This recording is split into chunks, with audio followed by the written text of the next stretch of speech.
इंसाफ की बात है, लेकिन अनफॉर्चुनेटली लीग ऑफ नेशन भी मौसर नहीं। और सोवियत यूनियन के लीडर लेनिन ने ये कहा था कि ये थीव्स किचन है, ये चोरों का बावर्ची खाना है, क्योंकि ये लोग काम नहीं कर रहे। और रिजल्ट क्या निकला कि 1939 में सेकेंड वर्ल्ड वॉर शुरू होगी और वो 4-5 साल रही और उसके अंदर हिरोशिमा और नागासाकी के ऊपर बॉम्ब्स गिराए गए।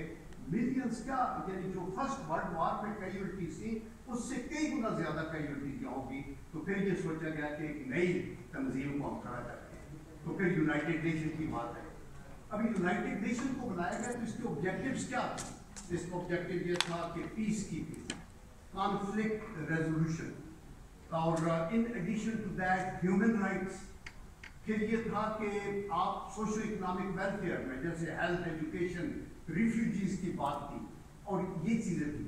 लेकिन ये अदारा भी इसको राइट फ्रॉम डे वन इसको ट्रंकेट इस तरह कर दिया गया कि ऊपर एक सिक्योरिटी काउंसिल बिठा दी गई, उसमें चंद थानेदारों को वो आपने दे दिया, वीटो का हक दे दिया।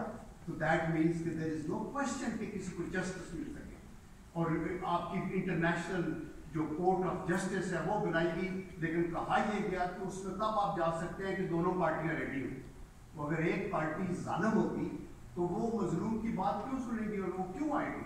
तो दी रिजल्ट वाज कि ये यूनाइटेड नेशन का अदारा जो है ये अपने रेजोल्यूशन के बावजूद, अपने इनके चार्टर के बावजूद, सब कुछ करने के बावजूद बेअसर है, बिकॉज ये जेर अताब है वेस्टर्न पावर के। और इसको जब तक रीऑर्गेनाइज करके मौसर नहीं किया जाता उस वक्त तक ये मसले जो हैं वो हल नहीं हो सकते। देखिए कायद आज़म मोहम्मद अली जिन्ना से 1948 की बिगिनिंग में किसी ने ये पूछा स्टूडेंट्स को, वो खिताब कर रहे थे कि आप ये बताएं कि हमारी फॉरेन पॉलिसी के बुनियादी पिलर्स क्या होने चाहिए। तो उन्होंने कहा बुनियादी असूल 4-5 हैं। नंबर 1 कि हम पीस लवेंगे, हम पूरी दुनिया के साथ अमन में रहना चाहते हैं। नंबर 2 कि हम किसी के खिलाफ जारियत नहीं करेंगे। नंबर 3 उन्होंने ये कहा कि हम यूनाइटेड नेशन के चार्टर के ऊपर चलेंगे।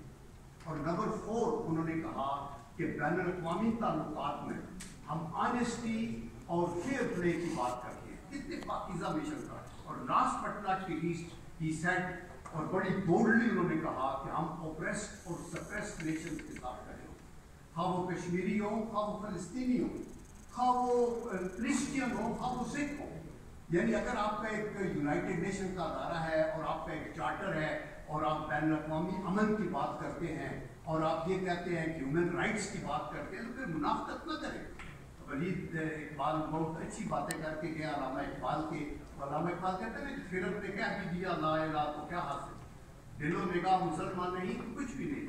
आप अगर मुनाफिकत करेंगे बैनुल-अक़वामी सतह के ऊपर भी तो फिर मसाइल तो आपके हल नहीं होंगे। तो देयरफॉर ये कहा गया कि जी हम उनके साथ खड़े हो। दैट इज़ वाई आज तक हम खड़े। हमारे जो पाकिस्तान के वाइटल नेशनल इंटरेस्ट है वो भी 3-4 है। वाइटल नेशनल इंटरेस्ट जो नंबर 1 ये है कि आपकी टेरिटोरियल इंटेग्रिटी को कामयाब रखना, दैट इज कि कोई 1 इंच भी लैंड न ले सके। फिर आपकी सोवरेनिटी और पॉलिटिकल इंडिपेंडेंस है जिस पे आंच नहीं आनी चाहिए क्योंकि कौमी सलामती खतरे के अंदर पड़ गई। तीसरा ये है कि मुल्क के अंदर सोशो इकोनॉमिक जस्टिस होना चाहिए, क्योंकि अगर वो भी नहीं होगा तो मुल्क अंदर से टूटने की बात करेगा। और ये भी जो है नेशनल सिक्योरिटी और आपकी कौमी सलामती के लिए थी। और last but not least was Kashmir, कि कश्मीर काज के साथ हम खड़े हैं। ये हमारी शरारत है। हम ये चाहते हैं कि कश्मीर के ऊपर जो ज्यादती हुई तो इंडिया ने 2 वायलेशन बहुत बड़ी की। एक तो 1971 में सकूते ढाका हुआ, आपने देखा। उन्होंने सारे बैनुल-अक़वामी कवानीन को, लॉज को, इंटरनेशनल जितने नॉर्म्स थे उनको बालाए ताक रख के और अपनी बेशर्मी के साथ वो ईस्ट पाकिस्तान में दाखिल हुए और वहाँ ढाका के ऊपर अटैक किया। और सेकंड ये था जो कि उन्होंने अपना आर्टिकल 370 या 35A को कॉन्स्टिट्यूशन से रिमूव करके कश्मीर के ऊपर एक ऐसा अटैक किया कि उसको अपना इलाका। अभी 370 क्या था? इसके अंदर यह था कि आपको कश्मीरी जो है वो इंडियन कॉन्स्टिट्यूशन के नीचे नहीं आते, उनके अपनी गवर्नेंस होगी, लेकिन डिफेंस या फॉरेन अफेयर्स या करेंसी या कम्युनिकेशन सेंटर के पास रहेगा। اور اس کو وہ اپنے طور پہ چلائیں گے. ان کا اپنا جھنڈا ہوگا, ان کا اپنا کانسٹیٹیوشن, ان کی اپنی اسمبلی ہوگی. وہ جو انڈین کوئی بھی لا ہے اس کو ایکسیپٹ کرنے کے لیے اسمبلی سے منظوری ہونی ضروری ہے. اور 35A میں پریولیجز کی بات ہے کہ آپ کی زمین اپنی زمین ہے, یہاں اور کوئی نہیں آ سکتا, کشمیری لے سکتا ہے اور خرید سکتا ہے اور بیچ سکتا ہے.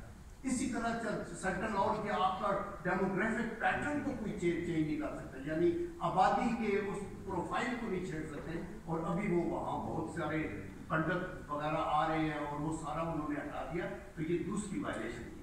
دیکھیں